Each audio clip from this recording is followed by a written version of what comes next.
Hey guys, it's Maymay, and today I'm bringing you 3 cards that are fancy fold. They let the paper do the work, and they're perfect for spring. So let's get started. The big thing I want you to pay attention to is I'm going to make Easter cards today, and this paper is not Easter, but it will do the work for us. So that's what I want you to see, and you'll be able to do the same ideas I'm doing today in other cards, just thinking outside the box a little bit with your paper. So let's get started. All right, the first card we're going to make. All the cards I'm making today are A2, okay? So you'll want A2 card bases. So card number 1 features these pieces of cardstock. It's going to be super easy. Now, all the measurements will be in the description below. It'll be much easier for you to get them there, okay? So let's move these away. Now, like I told you, I'm going to be featuring fancy folds. So I went out to the internet, and I have been inspired by some really cool crafters. And we're going to start with this first card. Now, this is an A2 card base. This one is 8.5 by 5.5, okay? The first thing we're going to do is we're going to score it at 2 1/8. Super easy, right there. Then we're going to score it at 4 1/4, right down the middle. Now, when I fold this the first time, you'll see how this is an A2 card, because that in and of itself right there is an A2 card base. But when we flip this over and we lift this piece up and fold it back on itself, you'll see that that second score we made kind of splits our card in half. See? So the card we're going to make opens like this, but where we're going to make it cool is we're going to put a cross here, and it will be a open card that opens like this, and when we do, the cross will move to the side. I love how this looks. So let me lay this down and get our glue. Let's start with these 2 floral pieces. So you're going to apply glue to your pieces, and I'll show you where these go. It's best to glue these down now because we're going to be stacking on top of these, okay? So one of them, depending on how you want them to go, I'm going to look at my pattern. It really doesn't matter. But this one, I think I'll lay on this side of the card, and I have a little matte edge. You can see that it doesn't go all the way to the edge. We've got that 1/8 of an inch piece showing all the way around, and then I'm going to do the same with this guy on our little flap here. I love doing cards where the paper does the work because it's just so cool. It's a good way to use up scraps, and it's also a good way to mix all of your pages together, all of the paper packs where you have just pieces and parts left over. It's a great way to do that. So look, this card is pretty in and of itself, right? And at this point, you could put any kind of focal point you want. You could put a heart, you could put a rectangle with a sentiment, you could put in a piece of ephemera, anything you want. We're going to put a cross. So check this out. I've got this piece here. This one in the middle. We're going to apply this guy on top, just like that. So I'm going to put glue to it. The thing I think that is the most key about letting the paper do the work is contrast.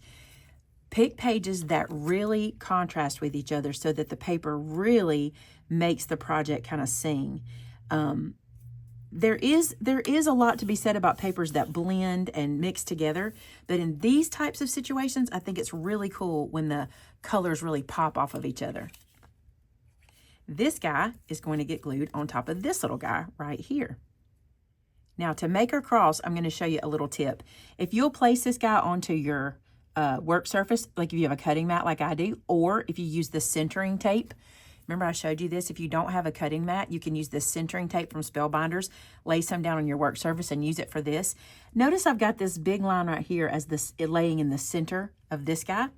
I want to take this one and I want it to be 1.5 inches from either side. So all I have to do is place him here, and I can see right over here he is 1.5 inches away, so that gets me the middle.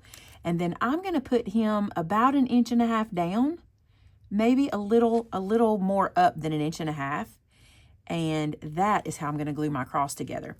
So I'm just going to move this out of the way, apply glue, and then we'll place him back.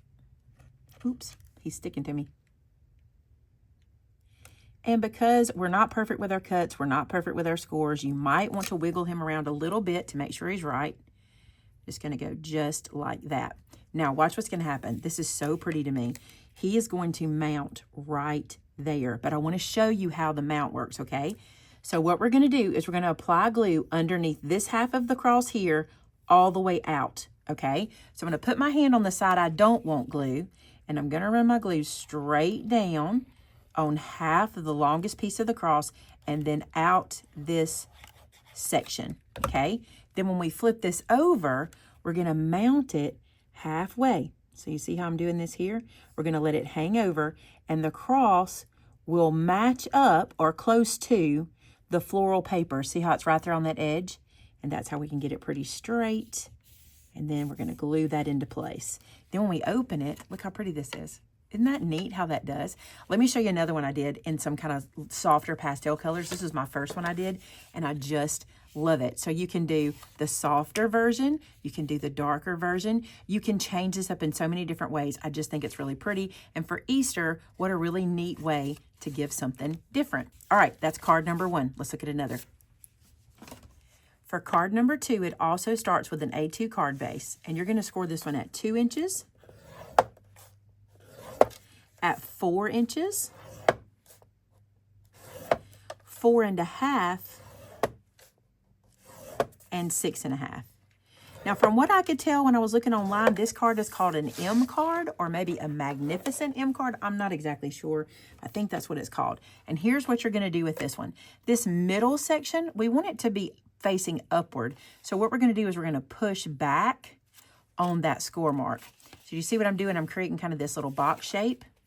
So you just want to make sure, and it really doesn't matter with the white card as much at this point, but if you're using something that's got pattern to it, you want to pay attention to this section. So the middle section will face upward. So we've got it like so, and then these two guys are also going to fold forward, okay? So we're going to fold like this, and what we want to do is we want to put it right beside that score mark, kind of hold it there, and train our score to go there. It doesn't have to be perfect, but you want it pretty close. So lay this beside that middle score mark and then press it down. Good deal. So this is what we're looking for. It's going to look like this, okay? And when you stand it up, it looks like this. I think that's why it's called the M card. I could be wrong. I don't know for sure. All right, let's look at the papers we're going to need for this one. This one's going to be so pretty, I think, anyway. I think, because, you know, I'm a fan of these colors this year. I don't know what it is with me and pinks lately. All right, for this guy, I'm going to put these two here, and then I'm going to place these two here. I just think the floral is really pretty there on the inside. So I'm going to glue those down. And again, your measurements will be in the description below. And these are also cut so that they have that matte edge. So we got the inside covered. Now I'm going to flip it around, and I'm going to apply pattern paper here, and I'm going to use these pretty florals that are the same floral as the page on the inside, but I chose some that had more green showing in the background. I thought that would be a little bit different and pretty on the front. So there we go, all our pretty florals. Now, the cards that inspired me online had a different focal point here. They had a rectangle, an oval, a piece of ephemera. Anything you wanted was mounted to this piece that is kind of floating here in the front. You guessed it, I'm going to do a cross. I couldn't decide which color I wanted to do here, so I'm going to look at both. I did a white cross. I'm going to look at what would go across like this. The white is pretty. I think it might pop, but I also did one in craft because I want to see how I feel about that. It's also pretty. I think I'm going to go with white on this one because the sample I have to show you in just a second was done in craft, so you can see. All right, we're doing this one the exact same way we did the other, so we're going to glue our cross together just like the one we did first. Notice that I'm using these solid colors, or more solid, for the cross. I feel like they really pop. Now for this one, what we're going to do is we're going to glue the cross to this piece. So I'm going to apply my glue to this center section right down the middle, and I'm just going about 1/4 inch away from the top and the bottom because you don't need glue up there. Your cross won't reach that far. And then you're going to place your cross. And like I said, it doesn't go all the way to the top. You can see how I have it kind of laying. I have it kind of laying there about 1/4 inch down from the top and 1/4 inch up from the bottom. That is how our cross goes. Now, this was an interesting one to me. I like how this card works, okay? So once your cross is dry there in the center, first off, it stands like this for the recipient, and it's really pretty like that. But you're going to close it by tucking these pieces behind the cross arm like that, and that's how you'll put it in the envelope. And it leaves you with this whole back side to design for your sentiment, which I think is really cool. And then when the recipient gets it, it just kind of automatically does that. It just kind of makes sense. Isn't that pretty? Okay, Let me show you the first one I did. This is my little pastel colored one, so you can have 2 options. But the paper is really doing the work here. We haven't put any words, and I just love this. And I'll show you this one closed. You just tuck that behind and close it down and slide it into your envelope. And you'll see that it just kind of pops. It just kind of happens. Isn't that pretty? I don't know who designed it, but I really do love it. Like I said, I saw it in a lot of different places. And again, if the cross is not your thing, consider an Easter egg, a basket, an oval with a sentiment, a floral piece, a piece of pre-cut ephemera. There's so much you could glue to that piece and turn this card into 1,000 different things. All right, I got one more for you. Now, I think I told you that all these cards start with an A2 base. What I meant was they'll all go in an A2 envelope because this one actually starts with a larger base, okay? So for this one, you're gonna need a piece that is 9 3/4 by 5 1/2 tall. And you're also gonna need an additional piece that is 1 1/4 inches tall. And I left this one at 11, or at the full 11 inches of my 8 1/2 by 11 paper. So at least give yourself about that. We're gonna make a belly band out of that, and we'll show you that in a second. All right, let's score. This is so easy. You ready? We're gonna score this at 1 1/2 inches, 5 1/2, and 8 1/4. Now this is a little bit of a different card, and it may not be your favorite, but honestly, I think it turned out to be really, really good. This one kind of creates the cross in and of itself. What we're gonna do, this little flap here is gonna get folded up like so, okay? So it gets folded to the center of the card. You'll see that in a second. This one here folds down. So the first thing we did was just kind of accordion fold. And I'm gonna show you that again in a second, okay?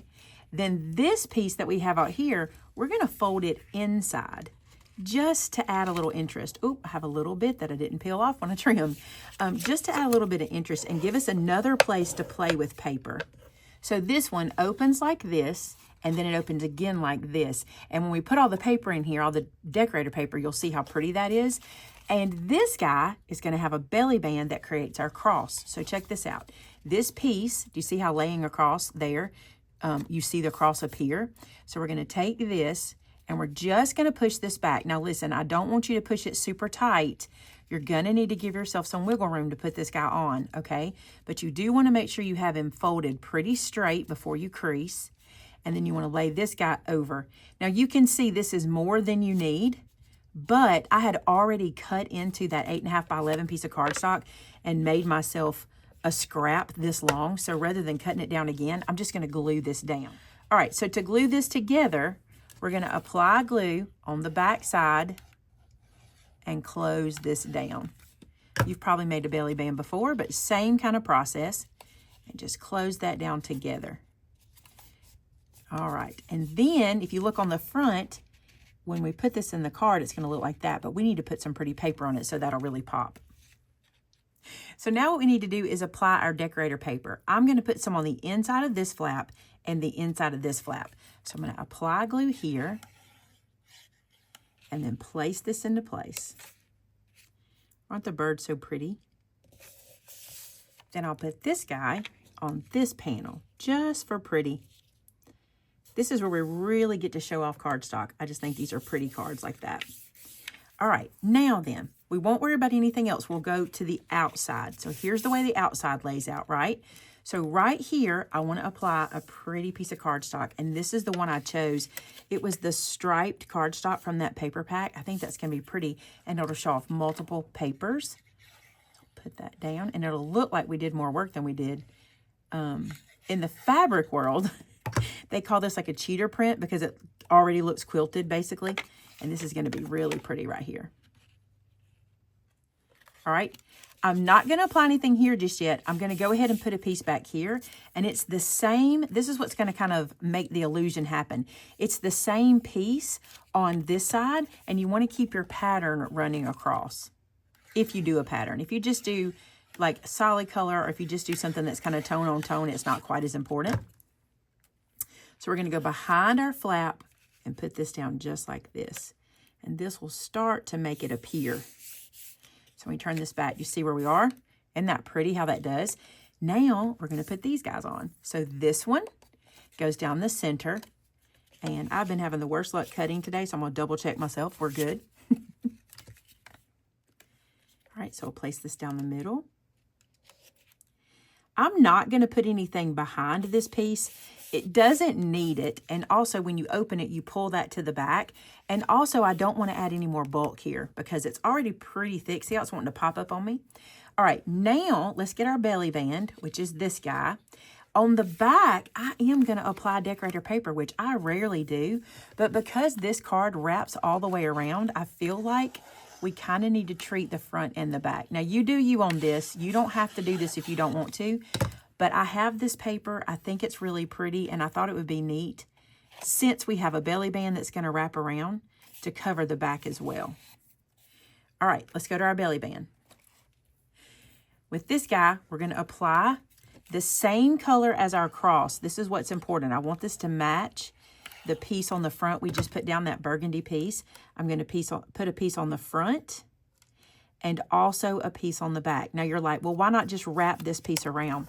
For the optical illusion of the cross, if you wrap this piece around, it doesn't let the eye end at the cross. It just kind of carries the middle of the page. So you want to do it like this so you get the end. You'll see what I mean when I flip it over. What I love about this is we're also covering up that seam in the back where we glued our belly band together. All right, so the seam is the back of the card. We're going to tuck this in, lay this over, put our belly band on, and slip it down. And you only want to slip it to where it makes the cross shape. Isn't that pretty? So this is what I meant. If you wrapped that around, you'd kind of lose the illusion. We want to keep the eye here and not have them flip. But when you turn it over, it's pretty on the back as well. Won't that be a beautiful Easter card? This might be my favorite one. Let me show it to you in a different color. Now this guy I did very simple because he was my tester card. I think it would be so pretty to emboss the cross if you did it in this wood. Emboss it, maybe do it in a wood grain would be so pretty. Let's look on the inside. So when we open it up, it opens like this and then again like this. Isn't that nice? So the other cool thing about the paper, all of these samples that I'm showing you here in the pastel color were from a farm paper pack. Let me show you this paper pack. It came from this. And you have to think outside the box. I had a good bit of this 6x6 left over from the album I made recently. And I was like, these colors are so perfect for spring. And nowhere on here does it say farm, you know. But I thought, what a great way to use up some leftover 6x6. On the back of these, there'll be, you know, tractors and chickens and things like that. But nobody sees the back because we've glued that down. So there's our pastel options. I'll put them over here like this. And these are our darker color options. I think they're all so pretty. It's hard to go wrong. Look at this one. I really like that burgundy cross. I didn't realize I did burgundy every single time, but I did. So that is my 3 Easter or spring themed cards that let the paper do the work. And don't forget, on this card and this card, this one and this one, you can change your focal point. It doesn't have to be a cross. This one does create that cross, but you could also use a different focal point inside of here and put a different belly band on. You can do so much. Now, here's what I want to ask you. Please, please, please, if you make these cards, I want to see them because this is the kind of stuff I love to see. The paper you use, how you mix it up, how you mix your patterns. Please share them with us in one of 2 places, okay? Number 1 is our customer gallery at MaymayMadeIt.com. You can upload there and everybody can see that. There's more than 2,000 or 3,000 posts over there for inspiration. And also at our Facebook group, which is called Maymay Made It and So Did I. It's a private Facebook group. You do have to join it if you're not already a member. And then you can share so I can see them. Nothing warms my heart more than seeing you guys with your inspiration. I also want to say thank you to all those people out there that make YouTube videos and put these kind of cards up so I can be inspired. It was a lot of fun to see what you guys are doing and kind of put my own twist on it. I thought it was super fun. All right, don't forget to subscribe. We're trying to get to 400,000 subscribers. And until next time, bye now.